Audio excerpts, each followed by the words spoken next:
ബി.ജെ.പിയുടെ 12 എം.പിമാർ India സഖ്യത്തിന്റെ കൂടെ ചേരുമെന്ന നിർണായകമായ വാർത്തകളാണ് ഇപ്പോൾ മഹാരാഷ്ട്രയിൽ നിന്നും പുറത്തുവരുന്നത്. കഴിഞ്ഞ കുറേ ദിവസങ്ങളായി രാജ്യത്തെ ഏറ്റവും പ്രധാനപ്പെട്ട ചർച്ചാ വിഷയമായി മാധ്യമങ്ങൾ കൊണ്ടാടിയത് അംബാനി കല്യാണമായിരുന്നു. ഈ കല്യാണ ചടങ്ങുകളിൽ പങ്കെടുത്ത ആളുകളുടെ പേരും പെരുമയും വലിയ ചർച്ചയായിരുന്നു. പ്രധാനമന്ത്രി നരേന്ദ്രമോദി മുതൽ ലോകം മുഴുവൻ അറിയപ്പെടുന്ന സിനിമ, രാഷ്ട്രീയ, സാമൂഹ്യ മേഖലകളിലുള്ള പ്രമുഖരെ കൊണ്ട് സമ്പന്നമായിരുന്നു ഈ കല്യാണ മാമാങ്കം. എന്നാൽ ഇവിടെ ഏറ്റവും ശ്രദ്ധിക്കപ്പെട്ടത് ഒരു അസാന്നിധ്യമായിരുന്നു. പ്രതിപക്ഷ നേതാവ് രാഹുൽ ഗാന്ധിയായിരുന്നു ആ ശ്രദ്ധേയ വ്യക്തിത്വം.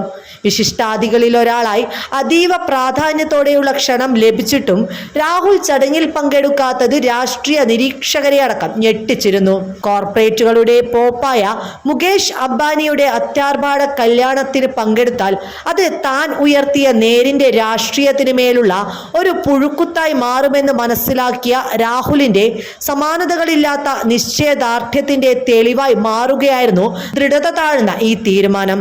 മാത്രമല്ല, ഭാരതം മുഴുവൻ താൻ പ്രചരണം കൊടുത്ത മോദി, അംബാനി, അദാനി കൂട്ടുകെട്ടിനോട് സമരസപ്പെട്ടു എന്ന തോന്നലും ഇല്ലാതാക്കാൻ ഈ ഒറ്റ തീരുമാനത്തിലൂടെ സാധിച്ചു എന്നതും രാഹുലിന്റെ ഗ്രാഫ് വല്ലാതെ ഉയർത്തിയിട്ടുണ്ട്. അംബാനി കല്യാണത്തിൽ പങ്കെടുക്കാതെ രാഹുൽ എങ്ങോട്ട് പോയി എന്ന ചോദ്യത്തിന്റെ ഉത്തരമാണ് ഇപ്പോൾ പുറത്തു വന്നിരിക്കുന്നത്. അംബാനി കല്യാണം നടക്കുമ്പോൾ സാക്ഷാൽ രാഹുൽ ഗാന്ധി മുംബൈ നഗരത്തിൽ തന്നെ ഉണ്ടായിരുന്നു എന്ന വാർത്തകളാണ് ഇപ്പോൾ പുറത്തു വന്നിരിക്കുന്നത്.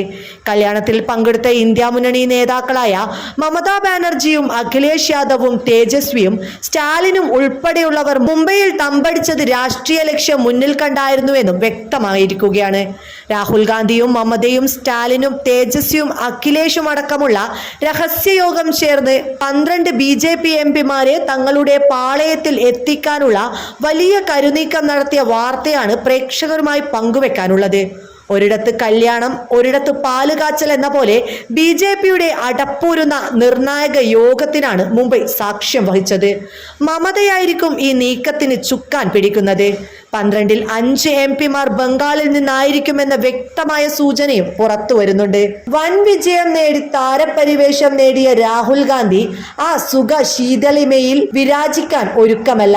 രാജ്യത്തെ സംഘപരിവാർ മേധാവിത്വം പാടെ തച്ചുടക്കുമെന്ന ദൃഢ നിശ്ചയമെടുത്ത് കോർപ്പറേറ്റ് ഭീമന്റെ സൽക്കാരത്തിൽ പങ്കെടുക്കാതെ അതേ മടയിൽ വെച്ച് തന്നെ വലിയ പോരാട്ടത്തിന് തുടക്കം കുറിക്കുമ്പോൾ ഇന്ത്യൻ ജനത വലിയ പ്രതീക്ഷയിലാണ് ഈ നേതാവിനെ ഉറ്റുനോക്കുന്നത്.